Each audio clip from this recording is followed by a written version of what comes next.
Okay, everyone, good morning, welcome. We are so excited you're here. As you can see on the PowerPoint, if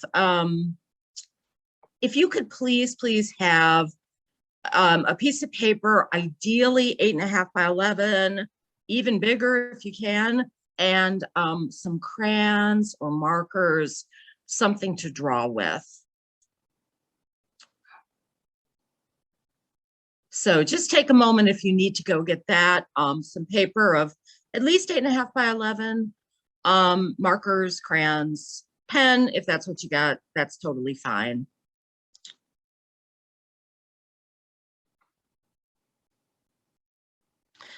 So we'll go ahead and do some introductions. Hello, my name is Dr. Laura Schmuldt. Please feel free to call me Laura. I'm I'm an associate professor in the counseling department at the University of the Cumberlands, which is a synchronous program where we teach live, just like we're doing right now. And I've had the pleasure to speak at this conference before. I always love what the Chicago School does. Chicago native originally, I always have to say that. I also am a trauma therapist at a drug and alcohol hospital where I do quite a bit of EMDR, and I am joined by 3 fabulous PhD students who have been helping me tremendously this year. Just in the order I see you, Kate, would you want to introduce yourself, please? Sure. My name is Kate, Kate Heaton. I don't know, in my second year at Cumberland's working on my PhD in counselor education and supervision. I'm also in private practice, predominantly working with, well, a lot of teenagers recently, a lot of teenagers recently. But seeing a little bit of a lot of things just with everything going on with everybody. So long and short of it. Awesome, Kate, welcome. And Lorraine, please. Hello, good morning. My name is Lorraine Joseph, and I'm also at the University of the Cumberlands. This is my second year, hoping to start dissertation soon. I'm very excited to join you guys today. Great. And Vivian, please. Hi, good morning. My name is Vivian. I'm in South Florida. I specialize in, I'm in private practice and specialize in eating disorders and addictions, and can never learn enough about trauma. So thank you for having us, and happy to be here. Okay, and I would say show of hands, if you are a client, or I'm sorry, well, it's fine if you're a client, but I was thinking a counselor or student, but I can't see you, so that would be a little hard to do. We are gonna do an experiential activity later on in this presentation. And during that time, we would really encourage you to have your cameras on if you're willing to do so. Well, I think you can still show your hands using reactions. So raise your hand if you have heard of EMDR. Okay, great. Great, I see some thumbs up. I see some hands raised. Awesome. And has anybody heard of or experienced group EMDR?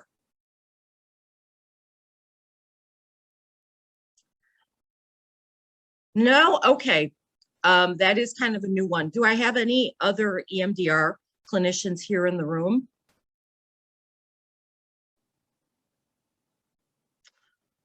All right, well, maybe just because I like to know who I'm talking to. If you wouldn't mind putting in the chat box where you live and what your role is. Are you a clinician? Are you currently a student? Something like that.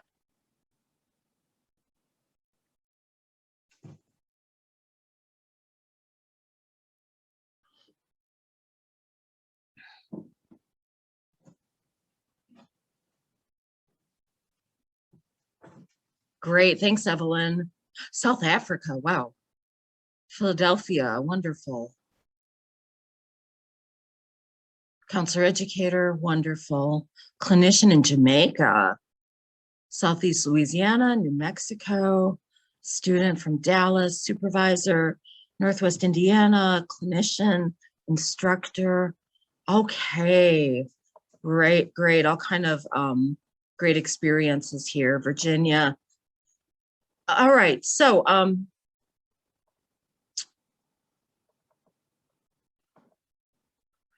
just a little bit about EMDR, which stands for eye movement desensitization and reprocessing, which I'm sure most of you have heard of. You might know a lot or a little bit about it. But if we kind of break down that name, what does that mean? That we're somehow engaging movement of the eyes to desensitize a memory, to take away kind of the strong, distressing impact of that memory, and also to reprocess it, which kind of means refile it. So in this technique, memories don't go away, but I think your relationship to them changes. So I'm, for example, working right now with someone who, obviously I'm changing enough facts so to honor this person's confidentiality. He was in the World Trade Center attack and miraculously survived, but has struggled since then, as we can all understand. And so for him, you know, any time there would be the smell or he could see or smell fire, that could trigger something for him. And that makes sense. We know trauma is very closely associated to smell, and also reprocessing. His kind of a core belief system he developed is the world isn't safe, which I am sure most of us could believe that if we were in such a horrific event. So for him, desensitizing might mean taking the smell of fire, and people can be grilling outside and smell that fire smell and not become dysregulated, and also to reprocess, to know that I am safe now, that most buildings, you know, aren't going to have a plane flying into them. It was created by Francine Shapiro. She actually passed away not too long before the pandemic started. And she was a psychologist in, California, and was diagnosed with breast cancer. And as I understand the story, she went for a walk in the park and was, of course, very upset and distraught. And as she's walking through the park, kind of her eyes are moving back and forth. She sees somebody flying a kite over here, somebody eating a picnic over there, somebody on a boat over there, somebody playing over here. And as her eyes are going back and forth, she's noticing that she's becoming less upset, less disturbed. And she started to wonder if those eye movements could be connected to that. So she came up with this idea of an adaptive information processing model. And this is how we store healthy memories. Okay,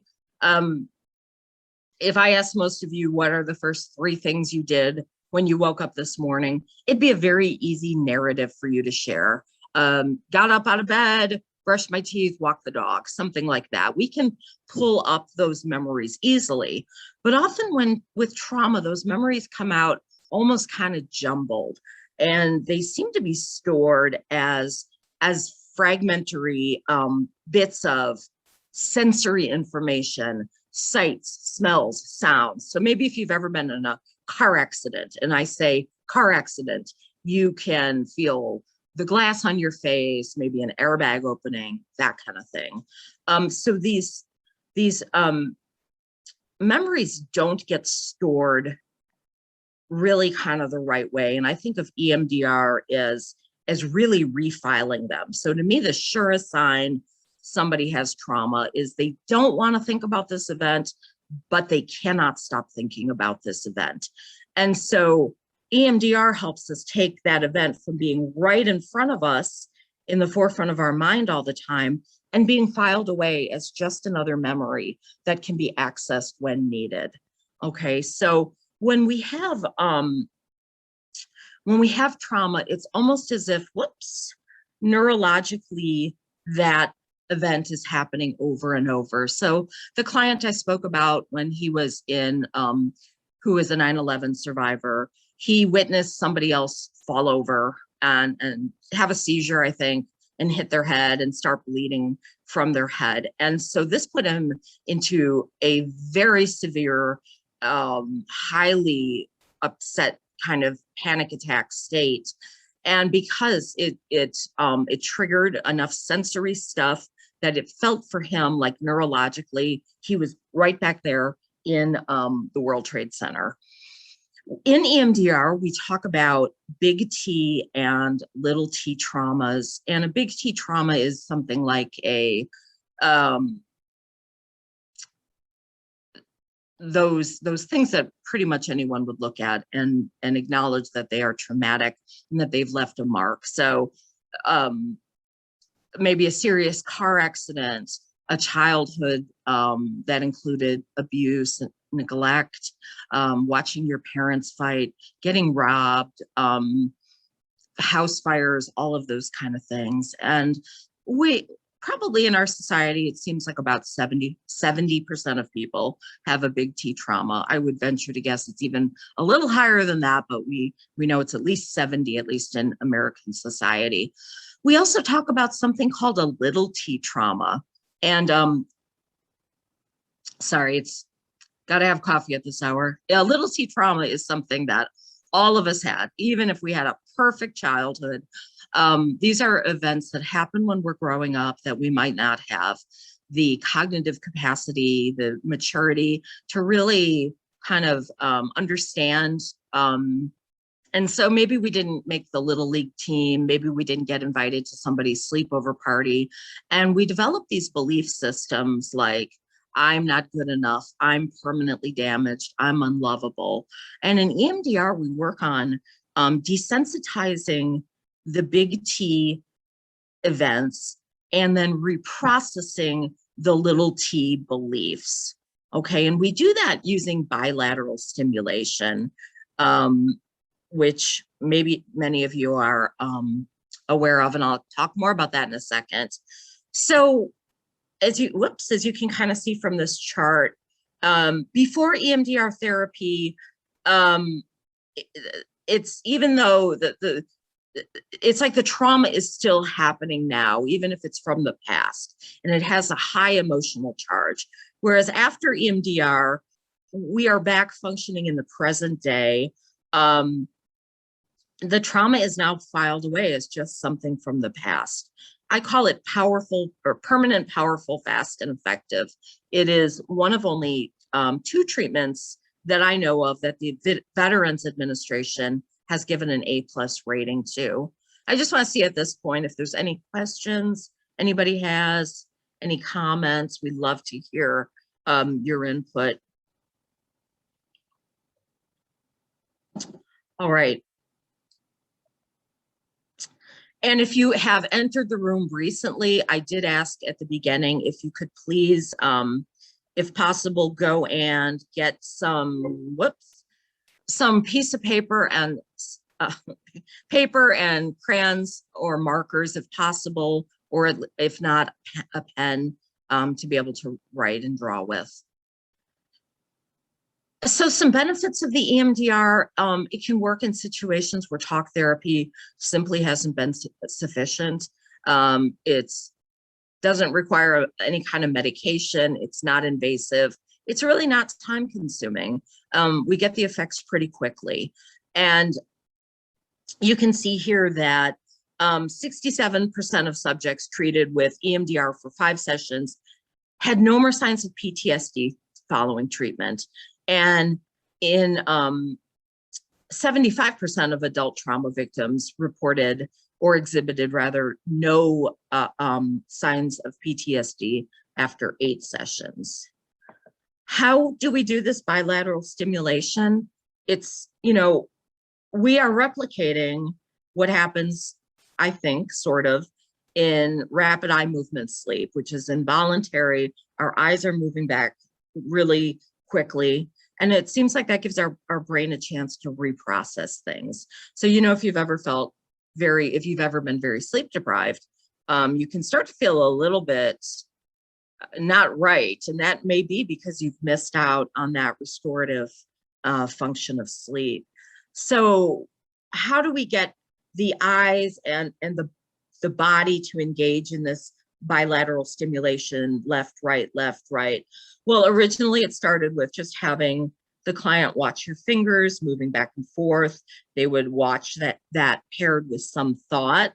It does get a little exhausting to do the arm movements for a long time. So there are light boxes you can purchase where a light moves back rapidly back and forth. I use the equipment in the lower right hand, which is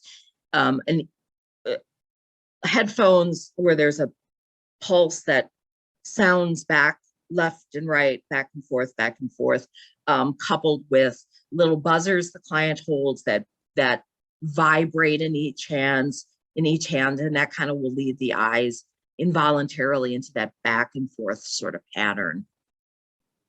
Okay, at this point in the presentation, I want to put you into breakout rooms, and we're just gonna talk for a minute about the kind of things that your clients have reported since, let's say, about 1 year ago at this time, with everything that went on in 2020 and 2021. And we're just going to go into breakout rooms. I'll have one of my TAs, one of our PhD students in each of the rooms to help kind of facilitate the conversation.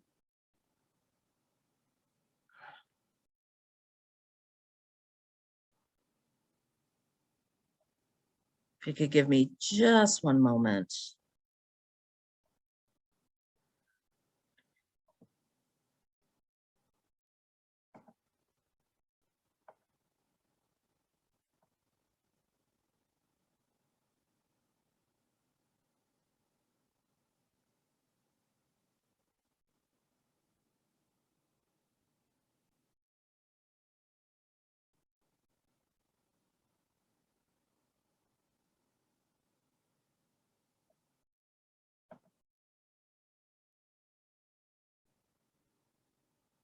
Almost there. Thank you for your patience. Okay, so right now you should get a request to enter a breakout room and just talk about some of the things that your clients, whether, oh, everybody's leaving. All right, just talk about things clients experienced during 2020, 2021.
All right, here they come back. So what sort of things came up? What did you talk about? Dr. Schmuldt, we had some technical difficulties in our breakout room. Oh, So if we could just give those that were in breakout room number 4 an opportunity to share. We were all frozen and. oh, wow. Okay, thank you so much, Vivian. Yeah, and it's so lovely to see some of your faces, by the way. So especially if you're in breakout room 4, what did you experience? What did your clients report?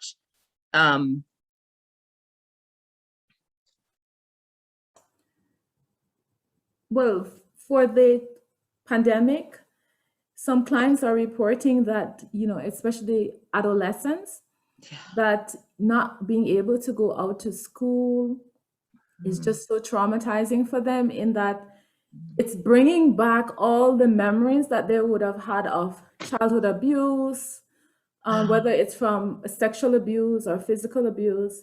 And I've had adolescents who do not want to go back to school. In fact, they're so psychologically distressed that they are just not coping. Wow, Jan, really, really well stated, and very tragic, very true. So being at home, the sense of isolation sort of brought up or maybe intensified memories of, or the actual abuse itself. Thank you. What else? What other kind of things?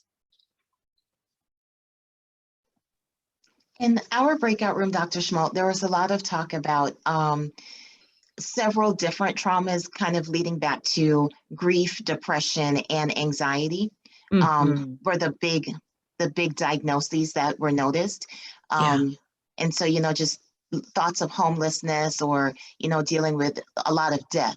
And so really leading back again to grief, depression, and anxiety. Excellent, excellent. Oh, right. So yes, all replicates the things that we sort of were noticing as well from clients, but also from students in our program, being overwhelmed by suddenly being in the role of homeschooling, maybe having to, being unable to work because of the need to homeschool and the financial impact of that, losing the job. I work, like I said, with substance abuse, and our numbers went way up in an inpatient setting because of relapse, which this was like the perfect storm for that, a lack of maybe 12-step groups and meetings, working from home made drug use and abuse way too easy. We even hear about discrimination and racist comments and even attacks towards certain groups during this time period. And so more than anything, we noticed among clients and students alike was anxiety. Students having a hard time focusing in class, turning in assignments late, just a lot of sort of feeling like, what on earth is going to happen next?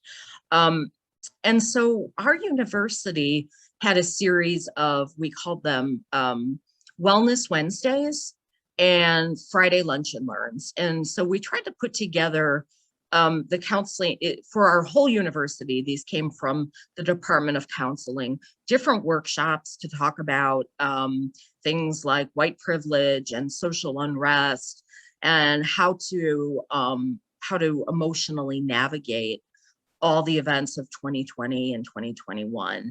And so the one that I did had to that we were involved with had to do with Group EMDR.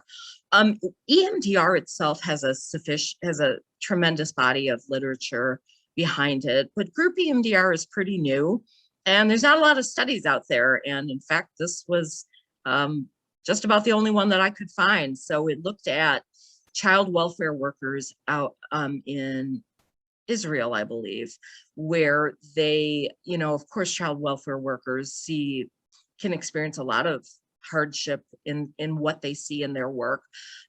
So after the Group EMDR, what was reported was a significant reduction in the subjective units of distress related to the stressful events that they experienced.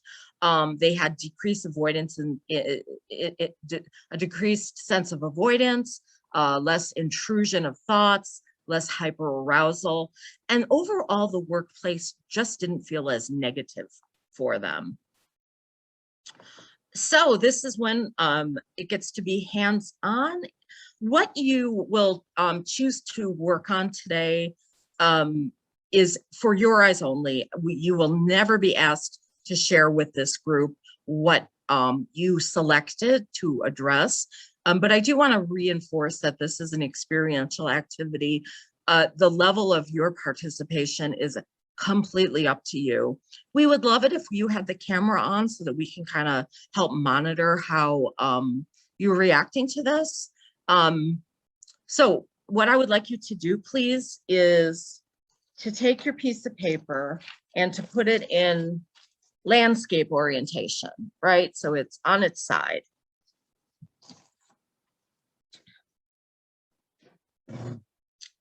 And then draw a horizontal line and a vertical line so that you have 4 boxes, just like you see on the screen.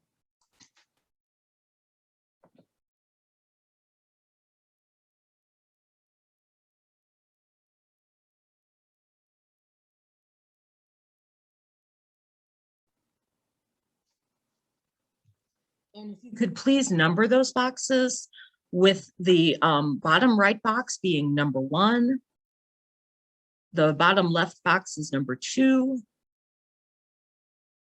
upper left is number 3, and upper right is number 4. And as always, if you have any questions, just jump on that microphone and let me know, please, or put it in the chat box. Okay, for each box, ideally, we're going to draw a picture or a symbol that works best. Drawing something is going to work best. If you totally will not draw, you can write a word, but use just maybe a word or 2 and make it kind of big. But for box 1, I'd like you to ideally draw a picture of a place that is as safe as you could ever imagine. It could be real, a place you've really been, or a place you imagine. It could even be like your dog or your cat, just something that represents total safety and tranquility to you.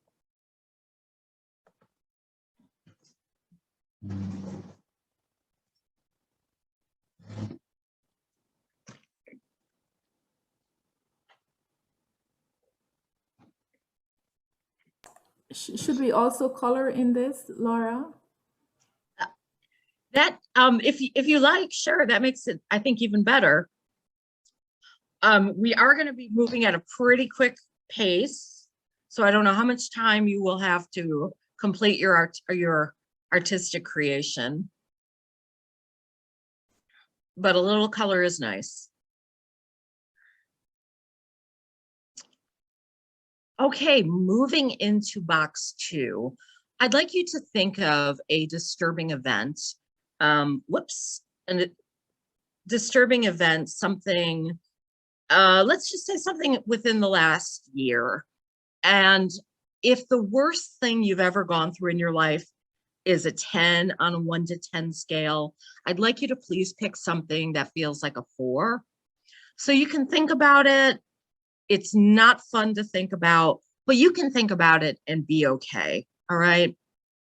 And just draw whatever symbol or picture represents that event for you.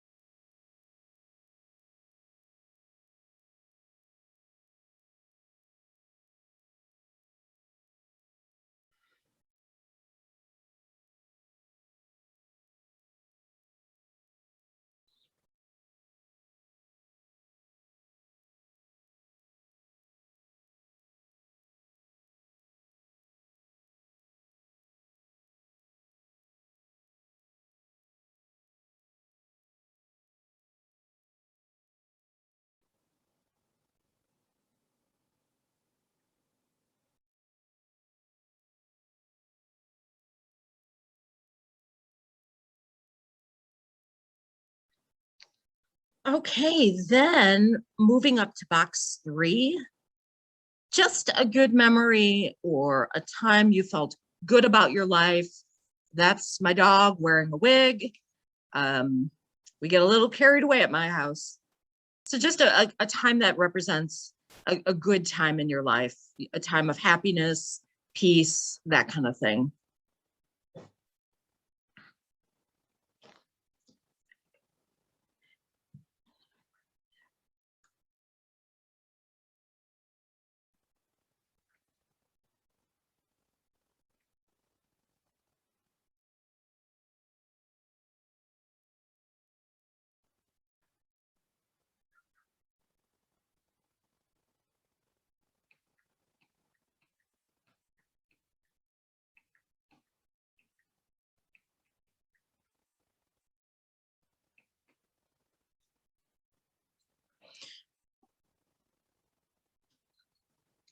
And finally, box 4 is a future hope. So looking back at box 2, your disturbing memory, how do you want to see yourself in the future relative to box 2? So for box 2, I picked coronavirus. And when I think about how I want to see myself in the future relative to box 2, I want to see myself as healthy, safe. So I'm going to draw something that represents that.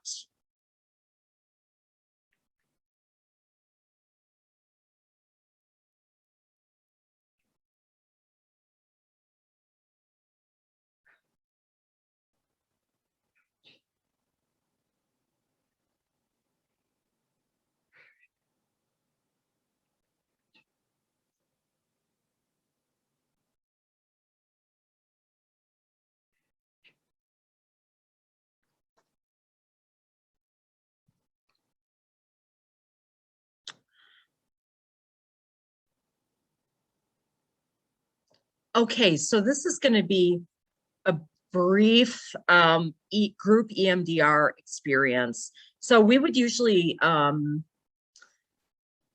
after like a big terrible events happen, let's say like school shootings, earthquakes, things like that, there are obviously not enough people to bring in to do individual EMDR. So they bring people together in groups and do it this way, but they do it for a long time. We're just going to be doing it for a few minutes. They would probably do it like 60 or 90 minutes. So remember, anything with EMDR, it works based on that bilateral stimulation, mimicking what the eyes do in rapid eye movement sleep. So what you're going to do is, it's going to seem very simple.